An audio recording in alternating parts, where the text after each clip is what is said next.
society no longer needs us to marry. If you want to live with someone and you want to have a family with them and you want to do all of the things you want to do together as a couple, you can do all of those things and not marry, and we are fine with that. But I think that's what's made these days far more special and significant in all of our lives than they have ever been before. Because we're not here today because they have to marry, but because Grace and Andrew want to marry.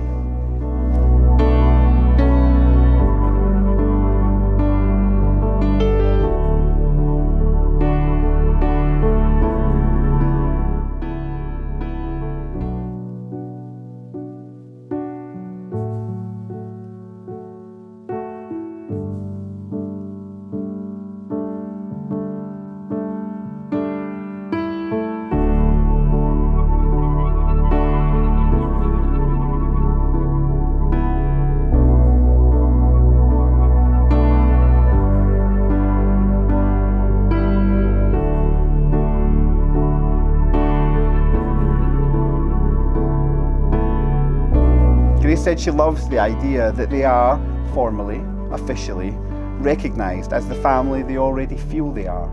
They will become the Deans.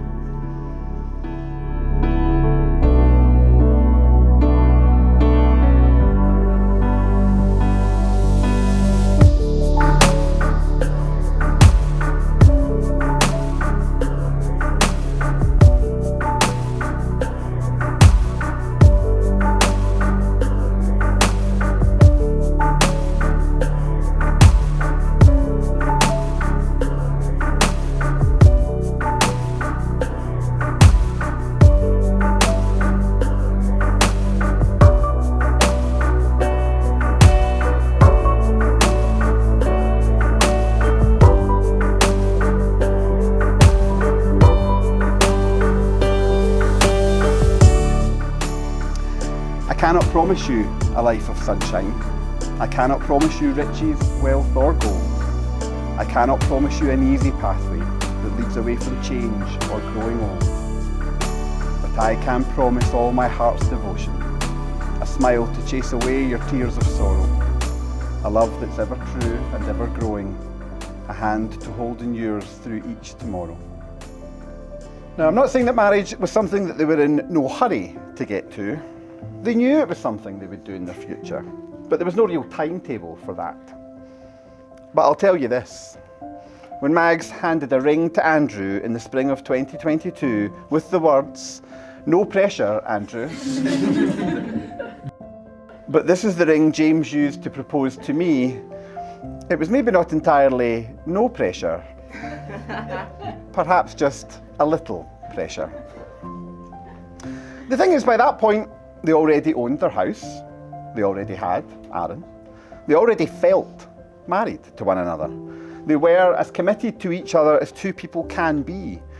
But there is sometimes a wish for a more public statement of that commitment. Cornwall is a very special place for the entire clan.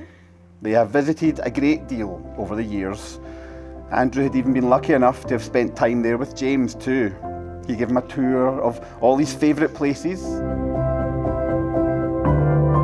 But of course, the thing about love, the thing that brings people to this moment in their life, it is unique to every couple. What it means is different to every couple. And so, to better understand their version of love, before the ceremony, I asked them to tell me 3 things that they love about the other. But love can also mean compromise. Sometimes you have to learn to love things about a person you're not that wild about. So I also asked them to tell me just one thing that the other does that they would be okay if they stopped doing. I asked them to do this in secret from one another. So as I read these words, you're hearing them for the first time, but so are they.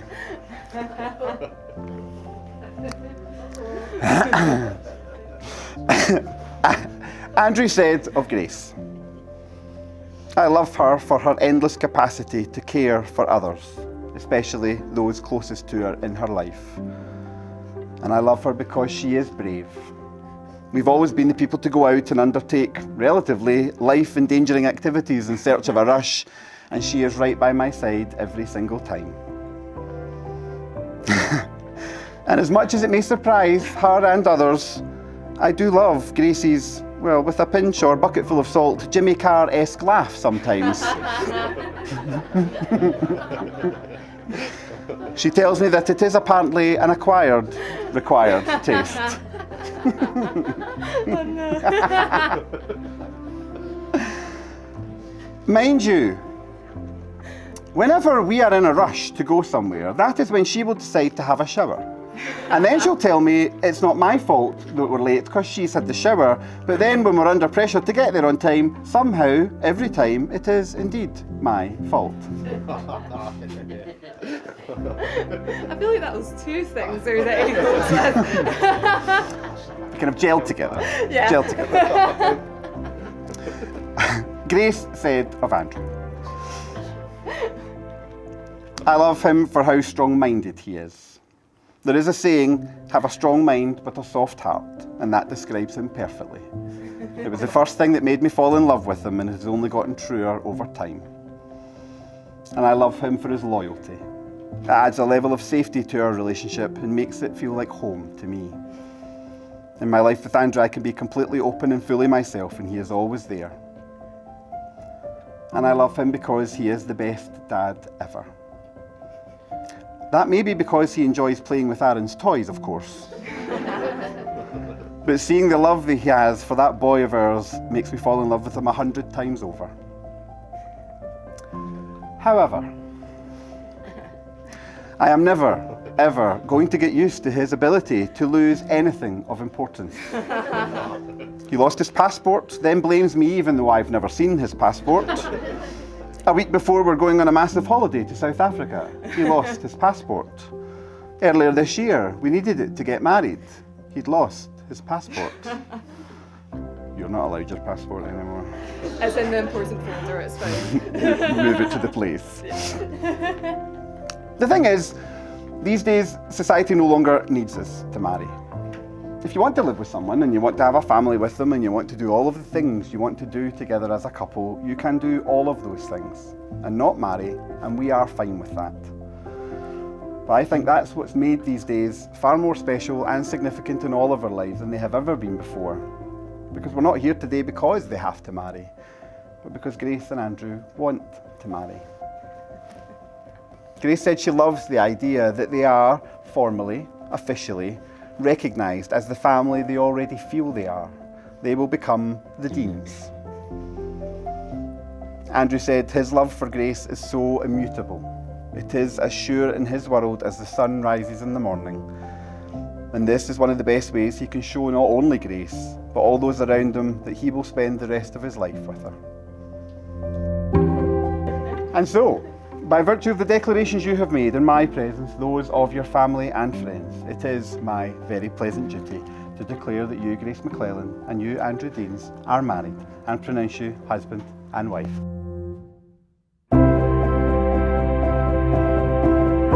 Congratulations.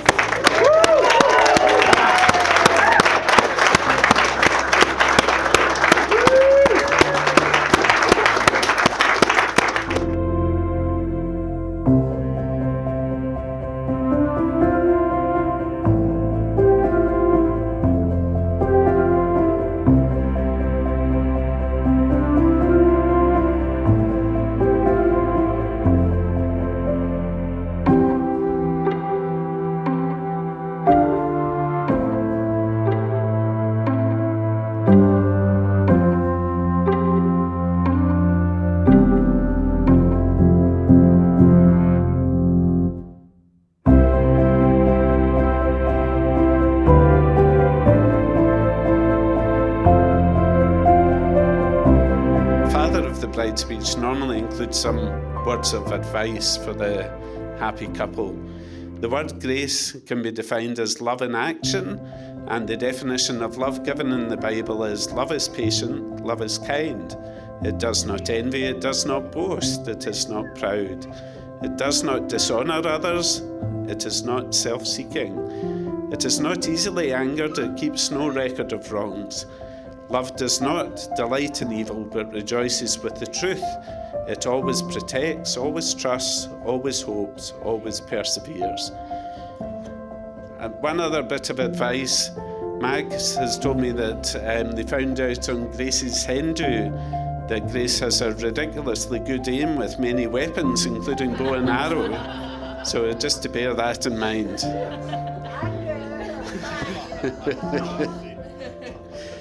So finally, on behalf of Mags, I would welcome Andrew into the McClellan family officially, which he has been part of unofficially for many years. And Mags wanted to thank Helen and Bobby for sharing your Andrew with the family. So finally, could I ask you to join me in a toast to the new Mr. and Mrs. Deans and to Aaron for wishing you a lifetime of love. Thank you. So listening to Uncle Derek, what it did was inspire a moment where I thought I could stand up and I could execute something like that. Lo and behold, that's not going to be the case. So mine's going to be very short and sweet. Basically down to the point where I'd just like to extend a thank you to my family, my friends, my new family. And if everyone can stand up and join me in a toast of celebrating my new bride, Mrs. Deans.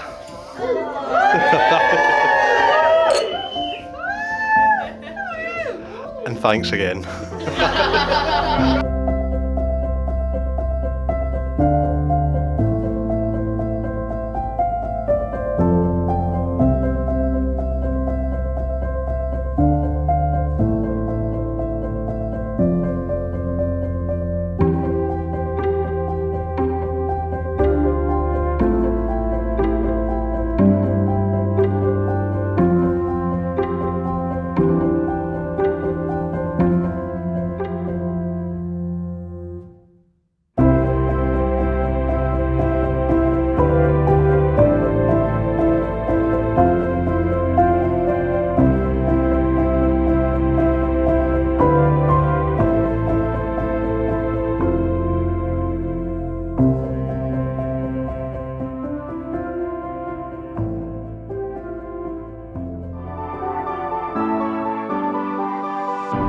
I'm holding on, if almost gone. Someday I know I'll finally make it through the gates. Just have to wait. You whisper to me, there's no maybe. There's only time for dreams even greater. I hear the call, and I close my eyes to see even clearer. I see it all.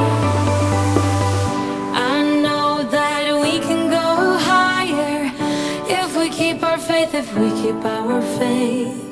Sometimes I'm like a whisper in a riot, but I grow stronger, keep believing in me. Say you're believing in me. You're believing in me.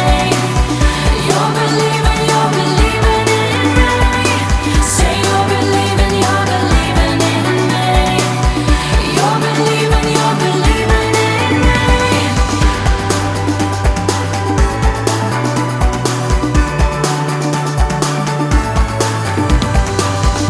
Still holding tight through every fight, 'cause I'm